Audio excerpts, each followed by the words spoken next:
வணக்கம் பவித்ரா. இன்னும் சற்று நேரத்தில் போக்குவரத்து துறை அமைச்சர் சிவசங்கர் நிதித்துறை செயலாளர் உதயசந்திரனுடன் ஆலோசனை மேற்கொள்ள உள்ளார். இதற்காக இந்த ஆலோசனை என்றால், போக்குவரத்து தொழிற்சங்கங்கள் நாளை முதல் வேலை நிறுத்தத்தை அறிவித்திருக்கக்கூடிய நிலையில், தொழிற்சங்கங்களின் கோரிக்கைகளை நிறைவேற்ற அரசின் நிதி நிலைமை குறித்து போக்குவரத்து துறை அமைச்சர் சிவசங்கர் தலைமைச் செயலகத்தில் உள்ள நிதித்துறை அதிகாரிகளுடன் ஆலோசனையை மேற்கொள்ள உள்ளார். குறிப்பாக இந்த ஆலோசனைக்கு பின்னர் டிஎம்எஸ் வளாகத்தில் அரசு தரப்பில் போக்குவரத்து துறை ஆணையர், அதே போல தொழிற்சங்கங்கள் மற்றும் தொழிலாளர் நல ஆணையங்கள் மூன்றும் இணைந்து முத்தரப்பு பேச்சுவார்த்தையானது டிஎம்எஸ் வளாகத்தில் நடைபெற உள்ளது.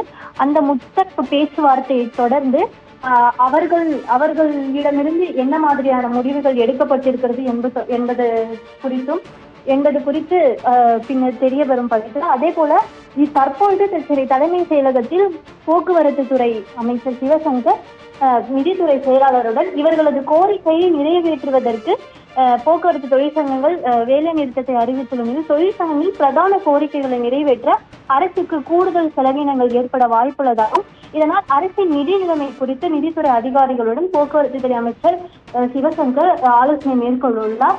இந்த 2 ஆலோசனை கூட்டங்களும் முடிந்த பின்னரே போக்குவரத்து துறை தொழிற்சங்கங்கள், அரசு ஊழியர்கள் இந்த வேலை நிறுத்தம் அறிவித்திருக்கிறவர்களின் கோரிக்கைகள் நிறைவேற்றப்படுமா, இது குறித்து பல்வேறு தகவல்கள் வெளிவரும் பவித்ரா.